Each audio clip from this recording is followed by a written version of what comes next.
예수님이 이 땅에 오셔서 하신 일은 세 가지로 요약이 됩니다.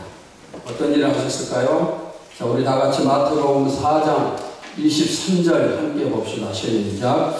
예수께서 온 갈릴리에 두루 다니사 그들의 회당에서 가르치시며 천국 복음을 전파하시며 백성 중에 모든 병과 모든 약한 것을 고치시니. 자, 여기 보시면은 세 가지가 나오는데 무엇입니까? 가르치심, 복음을 전파하심, 그리고 고치심.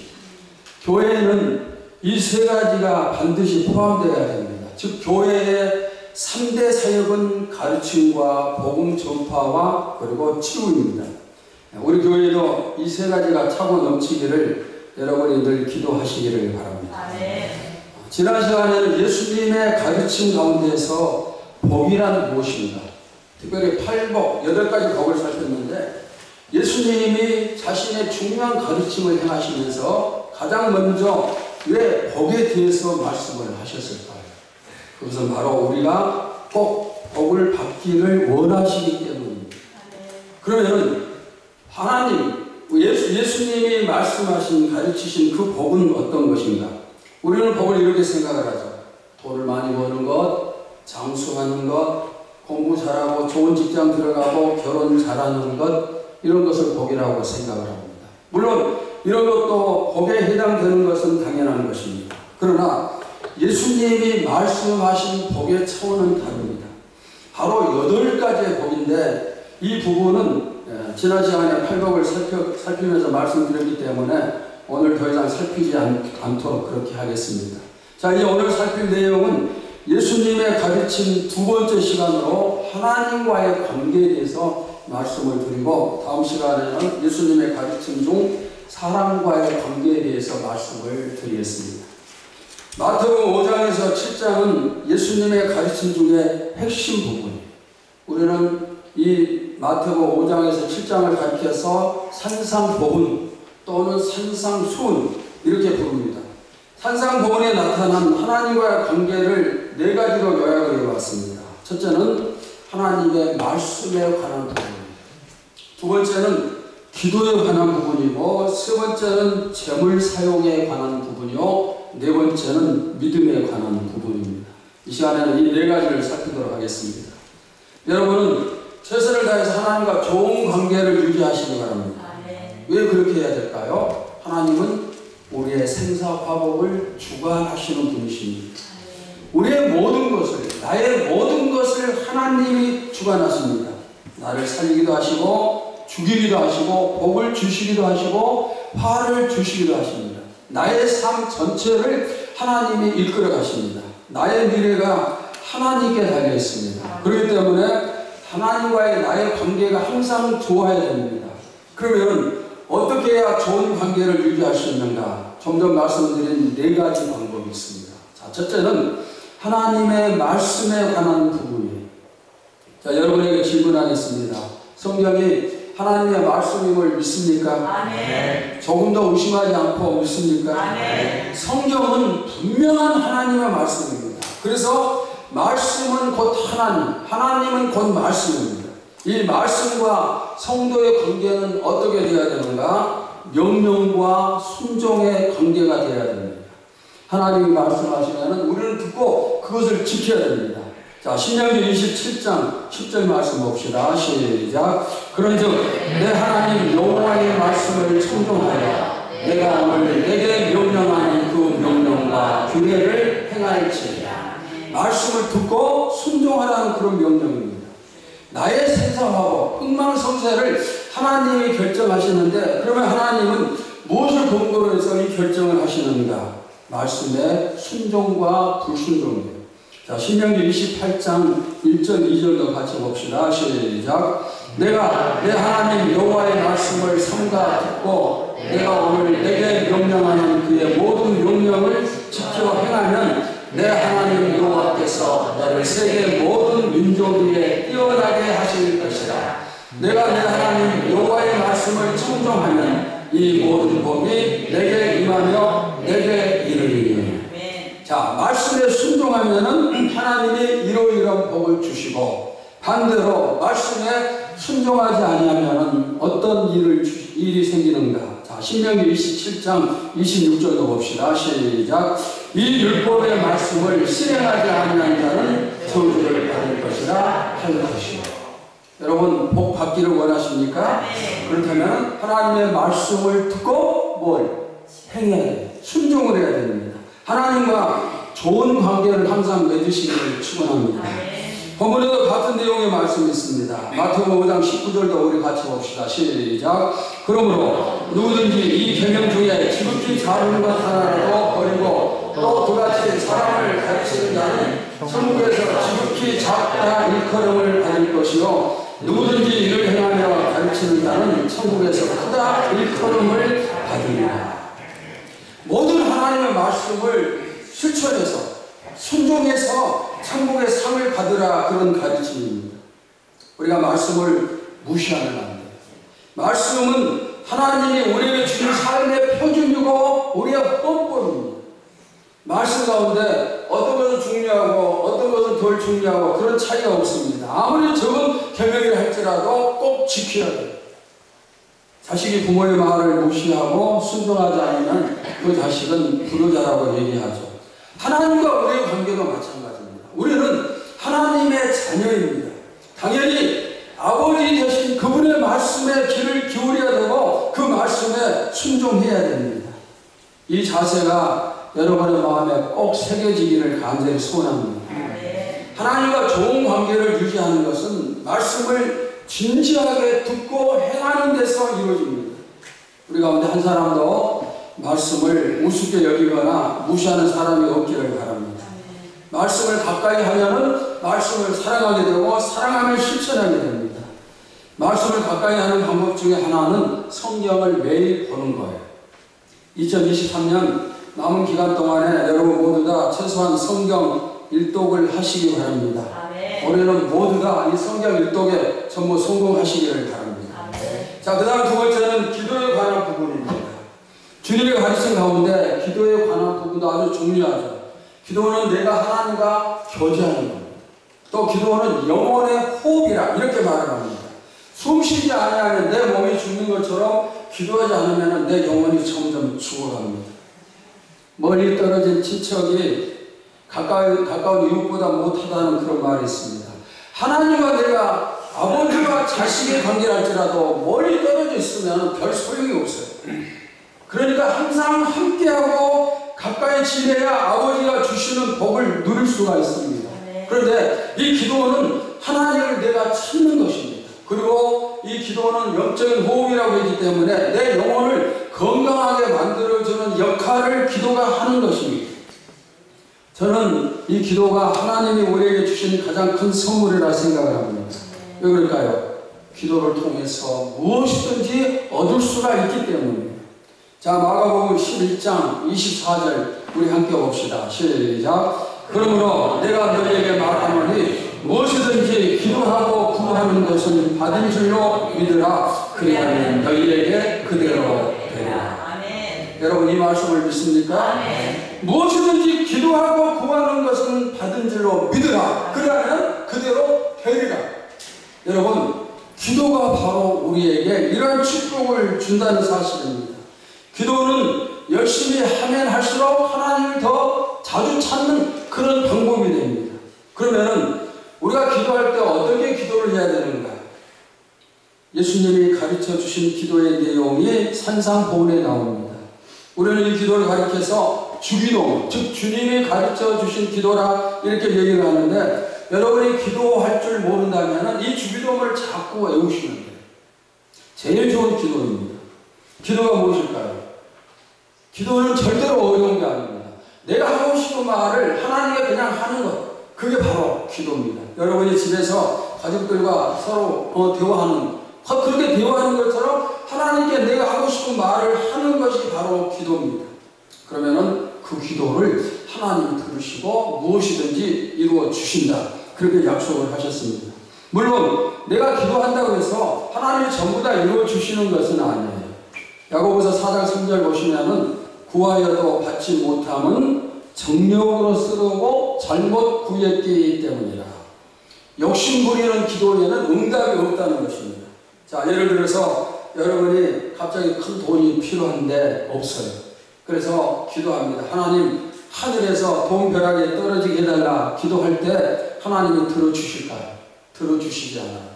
욕심을 버린 기도를 해야 된다는 겁니다. 이 산상수훈을 살피면 예수님의 기도에 대한 가르침이 몇 가지 나오는데, 자, 그 몇 가지를 살피면, 첫째는 사람에게 보이기 위한 기도를 하지 말라고 말씀하십니다. 자, 마태복음 6장 5절과 6절 같이 봅시다. 시작. 또 너희는 기도할 때에 예식하는 자와 같이 하지 말라. 그들은 사람에게 보이려고 회당과 큰 거리 어디에 서서 기도하기를 좋아하느니라. 내가 진실로 너희에게 이르노니 그들은 자기 상을 이미 받았느니라. 너는 기도할 때 내 들방에 들어가 문을 닫고 은밀한 중에 계신 내 아버지께 기도하라. 은밀한 중에 보시는 내 아버지께서 갚으시리라. 여러분도 다른 사람에게 기도 열심히 하는 사람이라 인정받고 싶습니까? 그건 소용없어요. 내가 사람 앞에서 기도하지 말고 하나님 앞에서 기도를 해야 됩니다. 가끔 우리가 모여서 합심하며 기도하는 그런 시간이 있습니다. 그런데 어떤 사람들은 다른 사람이 내 기도를 들을까 봐서 그냥 기도를 못해요. 그런데 다른 사람 신경 쓰는 것도 뭘까요? 그것도 바로 사람에게 보이기 위한 것이에요.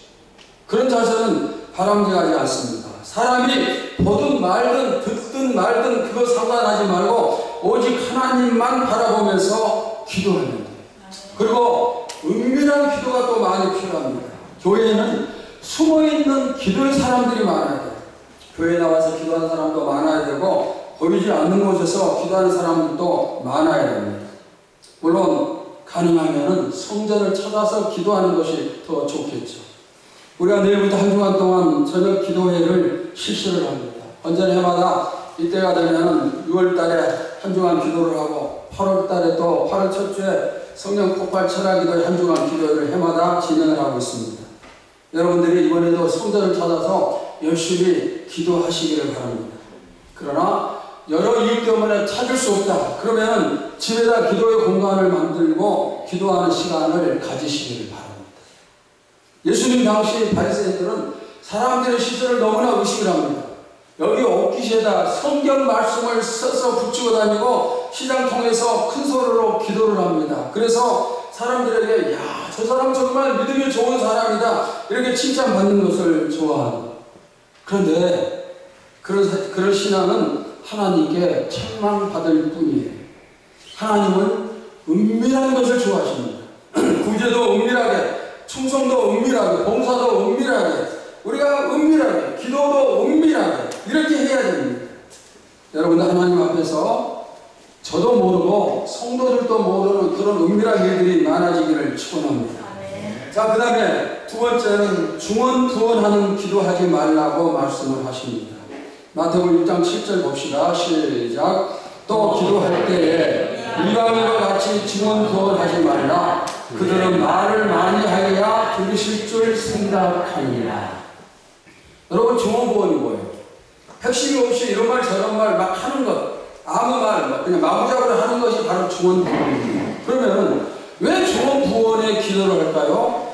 많은 시간을 기도로 드리면 하나님께서 좋아하시고 잘 들어주실 것 같아서 중언부언의 기도를 합니다. 그러나 시간이 길다고 해서 하나님이 좋아하실까요?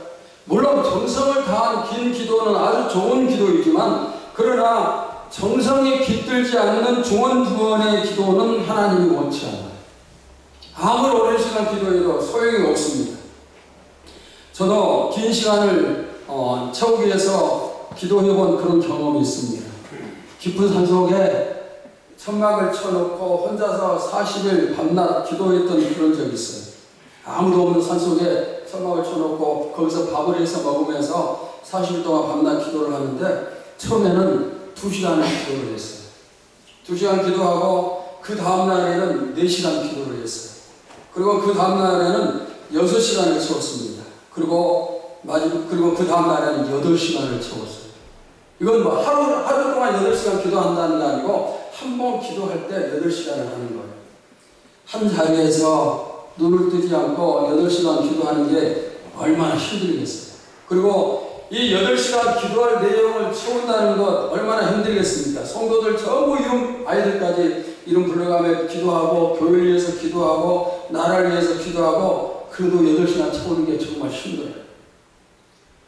그런데 8시간 딱 채우고 눈을 뜨니까 너무너무 뿌듯했어요. 그러면서 한편으로는 썩 기분이 좋은 것만은 아니었어요. 시간을 채우기 위한 그런 목적이 있었습니다. 하나님은 우리의 필요가 무엇인지 전부 다 알고 계십니다. 그래서 꼭 길게 기도해야 되는 것은 아니에요. 그냥 간절한 마음으로 마음의 무릎을 꿇고 전심전력으로 도움을 요청하면 하나님이 전부 다 듣고 이루어 주시는 거예요. 여러분이 기도할 때마다 마음이 실린 기도를 들으시기를 바랍니다. 양의 기도보다는 질의 기도를 들으시기 바랍니다. 눈물의 애절한 기도를 드리고 심령이 가난한 자가 되는 그런 기도를 들으시기를 바랍니다. 그럴 때 하나님이 들으시고 응답하심을 믿습니다. 자, 그 다음 세 번째 기도의 방법. 어떻게 기도해야 되는가? 기도에는 정해진 틀이 없습니다. 그러나 틀이 없다고 기도할 때 마구잡이식으로 중언부언의 기도를 할 이유가 있습니다. 그래서 예수님께서 가르쳐 주신 이 기도의 방법을 사용을 하면 되는데 주님이 가르쳐 주신 기도는 아주 훌륭한 방법이에요. 바로 주기도문입니다. 자, 주기도문을 참고해서 말씀을 드리면은 기도의 내용 첫 번째는 하나님께 영광을 돌리면서 기도해야 돼요. 마태복음 6장 9절을 봅시다. 시작. 그러므로 너희는 이렇게 기도하라. 하늘에 계신 우리 아버지여 이름이 거룩히 여김을 받으시오니. 하나님을 높여드리면서 기도를 시작하는 겁니다. 마치 우리가 정말 높은 이 사람을 만났을 때 아주 정중하게 인사를 하는 것과 같은 그런 뜻입니다. 거룩하신 하나님, 전능하신 하나님, 천지 만물을 주관하시는 하나님, 만왕의 왕 되시는 하나님, 은혜가 풍성하신 하나님, 이런 식으로 기도의 시작을 우리가 할 수가 있습니다. 특별히 여러분이 기도의 시작을 은혜롭게 하길 원한다면 시편을 많이 보시면 좋아요. 자, 그 다음에 기도 내용 두 번째는 하나님의 뜻이 이루어지기를 기도해야 됩니다. 마태복음 6장 10절을 봅시다. 시작. 나라가 임하오시오며 뜻이 하늘에서 이루어진 것 같이 땅에서도 이루어지리라. 여러분, 세상을 주관하시는 분은 누구예요? 하나님이십니다. 하나님의 계획은 반드시 이루어져야 됩니다. 그러나 사탄은 하나님의 계획을 늘 방해를 합니다. 우리를 향해서도 하나님의 계획, 하나님의 뜻이 있습니다. 내 뜻이 중요한 게 아니라 하나님의 뜻이 중요하고 교회도 마찬가지입니다.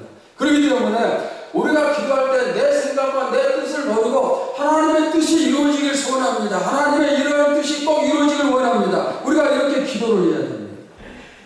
우리 교회 목회 방향 중 하나는 하나님의 뜻대로, 하나님의 뜻대로입니다. 하나님의 뜻대로 이루어지면은 그것이 최고로 좋은 줄 믿습니다. 여러분이 우리 교회와 또 여러분과 저도 항상 하나님의 뜻이 승리하기를 주님의 이름으로 축원합니다. 참고로 우리 교회 목회 방향은 첫 번째 기본, 기초에 충실합니다. 항상 기본에 충실하면은 교회는 든든한 반석에 세워지죠. 두 번째는 정도, 바른 길을 걷는 것. 세 번째는 오직 주의 뜻대로, 방금 말씀했던 하나님의 뜻대로. 네 번째는 오직 주님의 영광. 그리고 다섯 번째는 항상 주는 교회. 참고로 여러분 기억하시기 바랍니다. 자, 그 다음에 기도의 내용 세 번째는 피로를 채워달라고 기도를 해야 됩니다.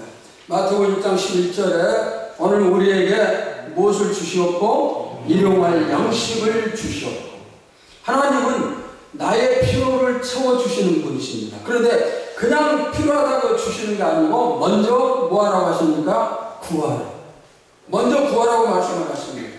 여러분의 필요가 무엇입니까? 지금 여기서 필요를 구하라는데 이 필요가 무엇을 구하라는 것인가? 내가 살아가는데 필요한 모든 것이 전부 다 여기에 포함되어 있어요. 생활비나 자녀들 교육비, 공과금, 기타 등등 모든 것이 전부 다 여기에 포함되어 있습니다. 우리가 내 필요를 달라고 하나님께 기도하는 것은 절대 잘못이 아니에요. 꼭 해야 되는 기도의 내용입니다. 저는 우리 교회 어떤 필요가 있을 때, 또 가정이나 저에게 어떤 필요가 있을 때 항상 달라고 기도하고 하나님이 채워주실 것을 믿어버립니다. 지금 여러분의 필요가 무엇입니까? 어떤 것을 필요로 하고 있습니까? 생활비, 직장, 건강, 아니면 자녀들의 어떤 문제들, 여러분 무엇이든지 전부 다 구하시기 바랍니다. 아멘. 그러면은 하나님이 거기에 응답을 하십니다. 어떤 분들은 이렇게 생각을 합니다. 내가 신앙생활 잘 못하는데, 제대로 믿지도 못하는데 필요할 때만 자꾸 달라고 기도하는 것은 너무 미안하지 않는가, 미안해서 못하겠다, 이런 생각을 가진 사람이 있어요. 그런 자세는 양심적인 것 같지만 믿음이 없는 자세. 하나님은 우리의 아버지십니다. 아버지가 자식의 필요를 채워주는 것은 너무나 당연한 것입니다. 여러분의 자녀들이 집에서 밥을 달라 하면서 엄마에게 미안하게 생각합니까?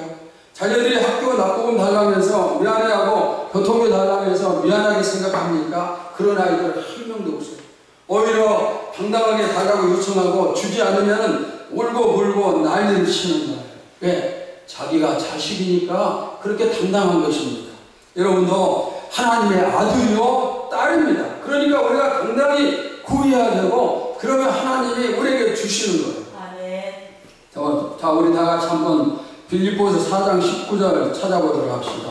신약성경 323쪽에 있습니다. 여기 나오잖아요. 자, 빌립보서 4장 19절 찾아보세요. 323쪽.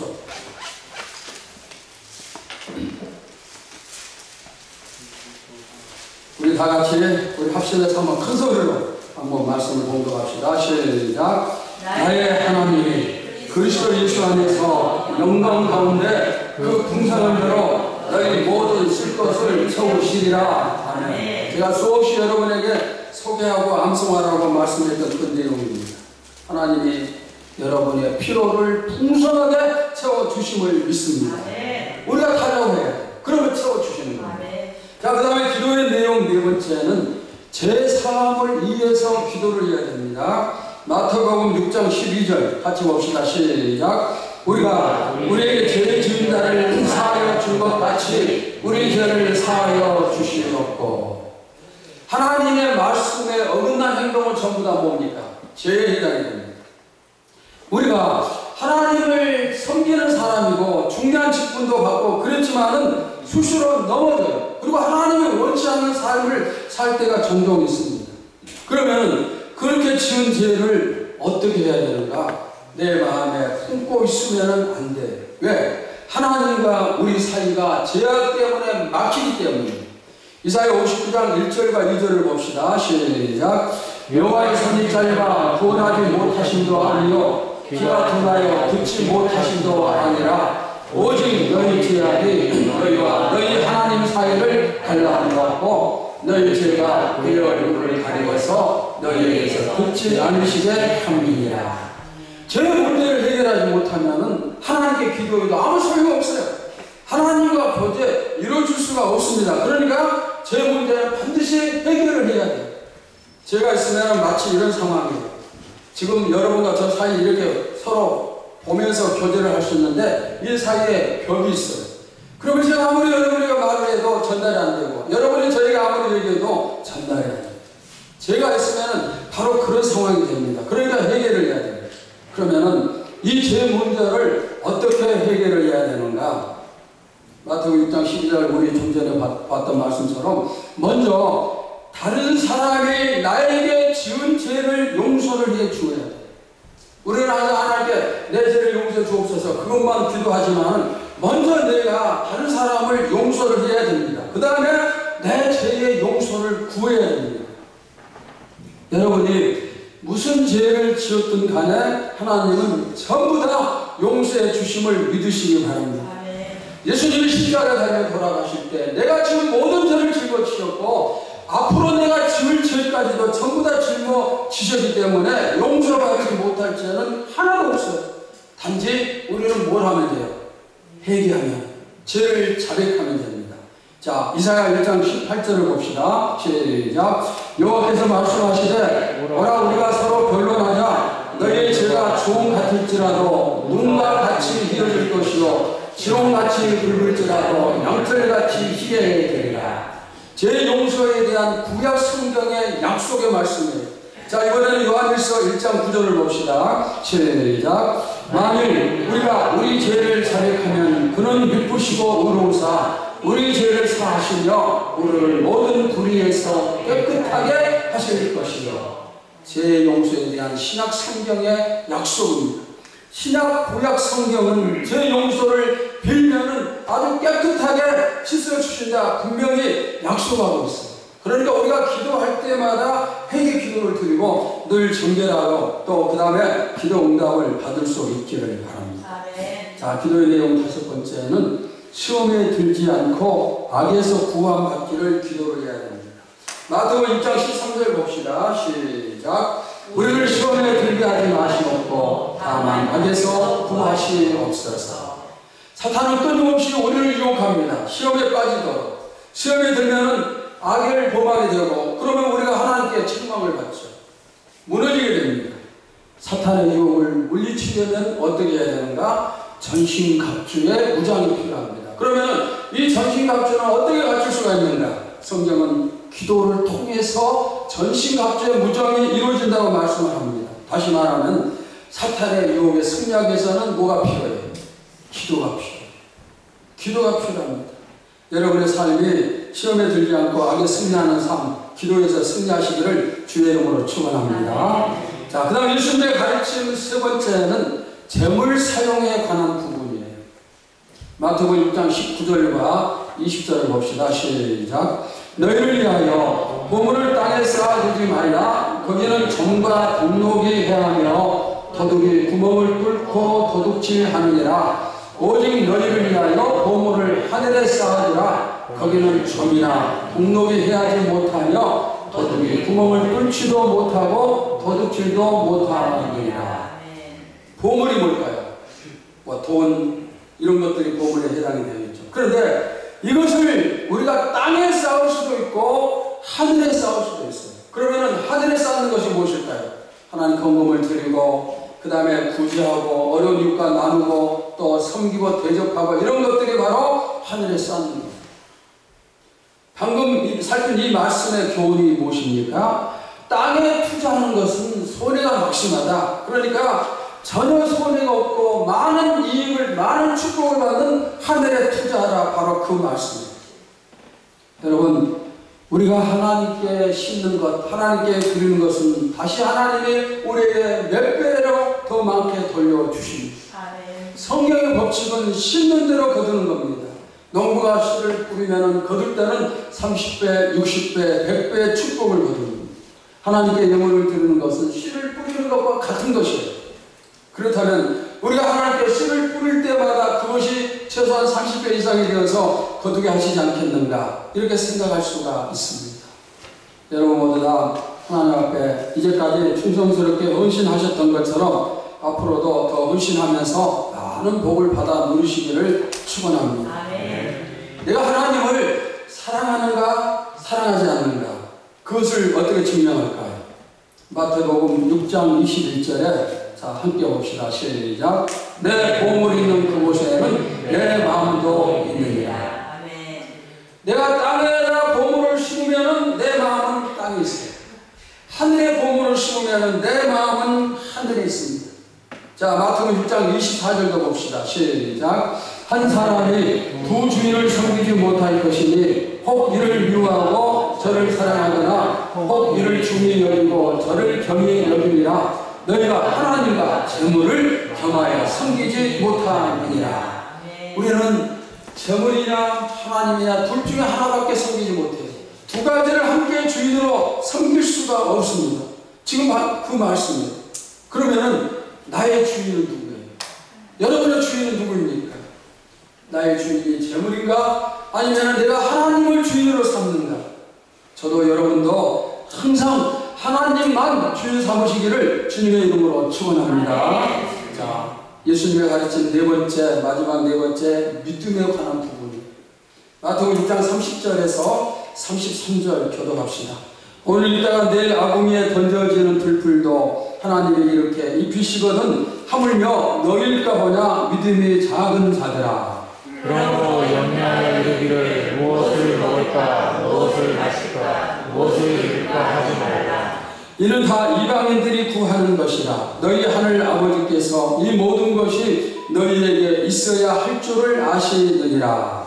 그러니 너희는 먼저 그의 나라와 그 의를 구하라. 그리하면 이 모든 것을 너희에게 더하시리라. 하나님께서 필요한 모든 것을 책임져 주시니 하나님께 너의 삶을 맡기라, 이 말씀입니다. 여러분, 아궁이에 던져지는 들풀, 우리가 이 도로를 걸으면 주변에 수많은 들풀이 있습니다.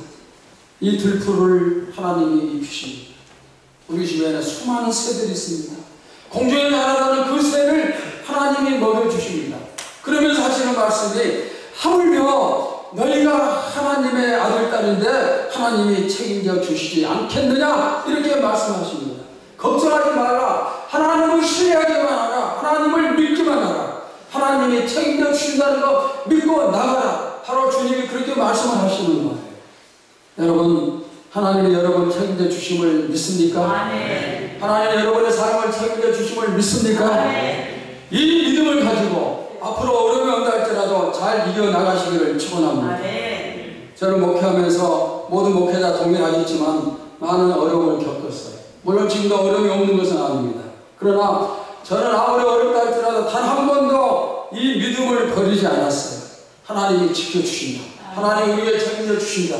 이 믿음, 앞으로도 이 믿음을 가지고 나갈 것이고 결국 저의 믿음대로 하나님이 지켜주심을 믿습니다. 하나님이 여러분 책임져 주셔요. 굶지 않게 해주시고 험한 세상에서 보호해 주시고 고아와 과부처럼 버려두시지 않고 승리하게 하시고 상을 주심을 믿습니다. 사랑하는 성도 여러분, 오늘 저는 예수님의 가르침 중에서 하나님과 관계된 부분 4가지를 말씀드렸습니다. 첫째는 말씀에 관한 부분, 두 번째는 기도에 관한 부분, 세 번째는 정을에 관한 부분, 네 번째는 믿음에 관한 부분입니다. 하나님과 여러분의 관계가 참으로 좋은 관계가 되어서 하나님의 사랑스럽고 자랑스러운 자녀가 되시고 놀라운 축복을 받으시기를 주님의 이름으로 축원합니다. 하나님 감사합니다. 오늘은 예수님의 가르침 가운데서 하나님과 관계에 대한 4가지 가르침의 말씀을 들었습니다. 아버지 하나님과 좋은 관계를 갖게 하옵소서. 우리의 생사와 복을 주관하시는 하나님과 좋은 관계 유지하여서 아들의 축복, 딸의 축복을 마음껏 누리는